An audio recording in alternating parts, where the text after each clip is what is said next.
All right, this is Insanity here with Broken Neck Radio, and I have a special guest with me here today. And what is your name? Your name of your band is Downtrend, correct? Downtrend, yeah. My name is Josh Crum.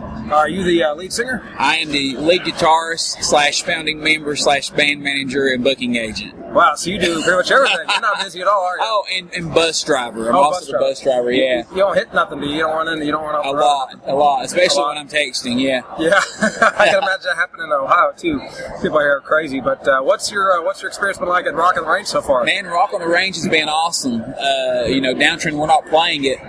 But I've come up here today. I've seen a lot of people that I know. I've seen a lot of bands that recognize me. It's kind of a cool feeling, to be on a regional level, not a national.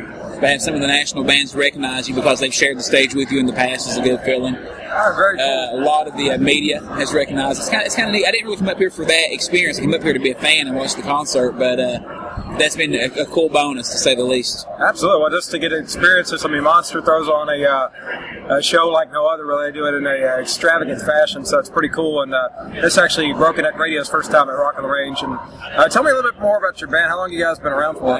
We just had our 10th anniversary, actually, last month in April. 10 years, man. We've had a couple band member changes in the time, but for about 6 months there, I was the only original member left, but we recently got our original bass player back, and that's awesome. He and I started the band originally anyway, so it was definitely refreshing to have him back. Oh, yeah. But we play a lot in the Kentucky, West Virginia, Ohio area. Now, where are you guys based out of? We're based out of Pikeville, Kentucky, but we play a lot around the Huntington, West Virginia area. That's kind of our home base for playing. We usually open for bands that pass through the area. We play with some pretty notable bands. We play with Avenged Sevenfold.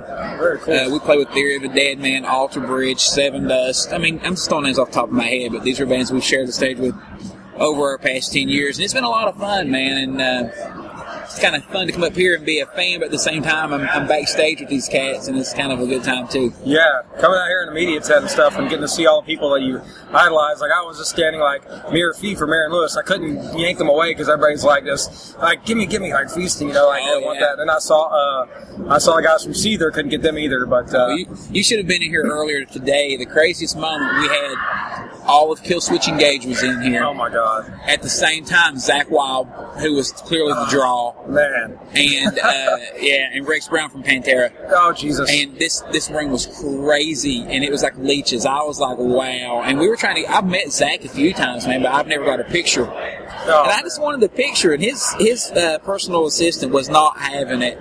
He was kind of uncool about it, too. He's kind of a protected person. Actually, he was a bit protective. One of the guys from Broken Neck Radio, DJ Invasion, he got to interview Zach twice. And he's like, the second time he got to interview him, he went on the Zach took him on the bus. He's like, "You're that one guy that interviewed me before." Zach actually remembered that guy. And I was like, "Yeah, we call him the Asian Invasion." He's like 2 foot tall, but shout out to Invasion right there, man. So, that's pretty cool. So, what kind of music you guys play? You guys metal or more on the hard rock side? We do a little bit of both, actually. We're a heavy metal band. We like to call it hardcore riffs with melodic hooks. I like that. We have a heavy style, but at the same time, I have a theory. I sat back one day and I thought, what's wrong with rock and roll right now? At the end of the day, the answer is it's not rock and roll anymore. Mm-hmm. It's not that fun.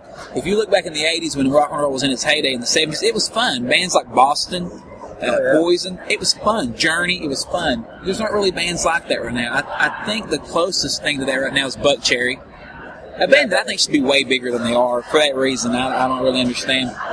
But so we do a lot of heavy stuff, but we also do a lot more on the Buck Cherry style also. It's more of just a party anthem rock kind of songs. Like Andrew WK, he did that shit too. Absolutely. Just stuff that'll draw in both sides of the world. Something that if you're heavy, you like it, but if you like a little more softer, melodic style, we can do that also. That's very cool. Yeah, I noticed that the problem with rock music too as well is it seems to be almost like in a mold. It seems like everybody's just like cookie cutter. And I mean, there's still really talented bands, but it seems like they just keep on recycling what other bands have done. And I like to hear bands like Avatar. They're actually going to be here tomorrow. Avatar does some amazing stuff. They have weird guitar riffs, almost like it sounds like it with their guitar, almost like Cold Chamber back in their day. But I'd love to hear you guys' stuff. I never got a chance to hear it, but hopefully, when I get back to Tennessee, definitely hear it. And I'd love to get you guys on Broken Neck Radio as well. Oh yeah, absolutely. I'll give you my contact. Absolutely. I had a couple of CDs here, and Jim Florentine took them. Oh, wow, that's So, not...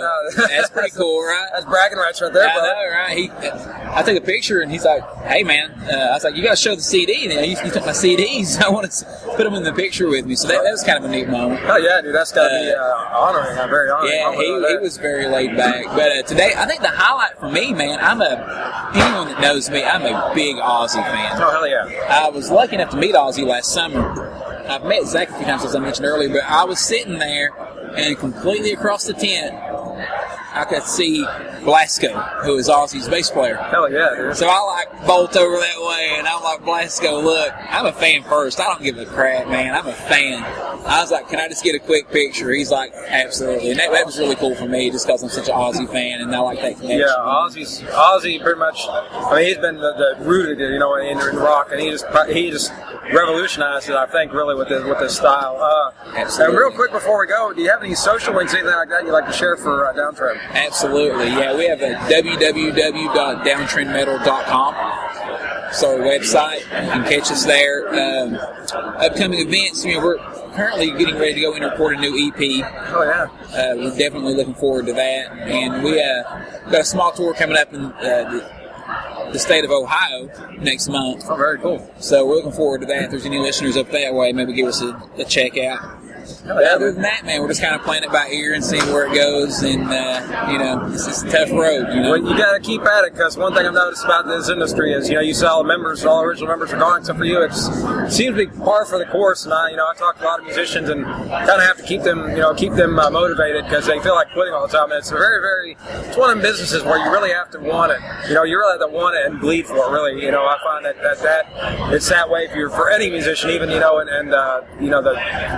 the misconception that all these bands are rich and famous and they got it made. I mean, it's like most of these bands are struggling just like everybody else. Nobody really realizes that. Yeah, you're right. And I'll tell you what else, man. I have more sympathy for these bands like Guns N' Roses and Kiss, who a lot of people give a hard time about not having the original members. Look, that's not always that easy, man. People just don't understand. I mean, I look at Kiss, and Paul Stanley. I actually met Paul Stanley yesterday at a book signing for his new book he got out. Yeah.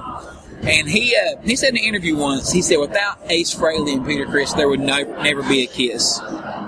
He said, but without Eric Singer and Tommy Thayer, there wouldn't be a Kiss right now. And I understand what he's saying. You just can't always keep that core together, no matter how hard you try. And it's not always your fault. I've had members leave our band that simply didn't want to do it anymore. Yeah, they just get bored of it, or they want to go do something else. They feel like they should be famous by now. We've been up in Columbus, Ohio with Seven Dust. We've done this, but we want to take that next step. Yeah. And I think sometimes they don't appreciate the step they're on. Yeah, exactly. It's definitely small steps. Because like some of these bands have been around for, some of these bands have been around for 12, 13 years before they got discovered. I mean, just really be in the right place, right time, and sacrificing. And a lot of bands have been around 12 or 13 years and still in the garage. Exactly. Yeah, that's for every one that makes it, there's probably 10,000 others that are still trying. So absolutely. But are you guys on Facebook, Twitter? Absolutely. Yeah, at Downtrend Metal. It's at Downtrend Music. At Downtrend is our Music. Twitter.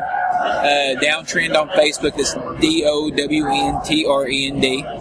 Awesome. And definitely look us up, man. We trying to build those followers up. We were one of those. We came out in the MySpace generation, so we were one of those that had about 6,000 MySpace followers, and then it went to Facebook, and we got to start over. Yeah, MySpace is one of those things, man. And some of these bands, like they're it's a big popularity contest for them. You ever seen a band that's on like Reverb Nation, and they're like number one, but then they got like 20,000 MySpace followers? It's so hilarious when I see that, because I'm like, okay, you just know they're just adding random people, and nobody really cares. They're just clicking ad. I'll tell you what else, man. I just learned this past week because someone asked me if I wanted to do it. Apparently now on Twitter you can buy followers. That's the stupidest. I can't believe that. What is the point if they're not really followers? I just don't understand. It's ridiculous. I mean, it's like, I'd much rather have 1,000 fans that really truly love my music and have 10 million that don't know anything about me. I agree. That's just there for numbers. Exactly. It's not a numbers game for me, really. Absolutely. So I was never a popularity contest. But I greatly appreciate your time, man, and definitely send us your stuff. We'd love to get you on the radio station, man. No, thank you, man. I appreciate it. And thank you very much. We'll definitely keep in touch in the future. Yeah, man, and enjoy your experience here at Rock and Range. It's definitely an experience for sure. Thank you. You too. All right, take it easy. But this is Insanity signing off here now with Downtrend, and we'll be back with more interviews later.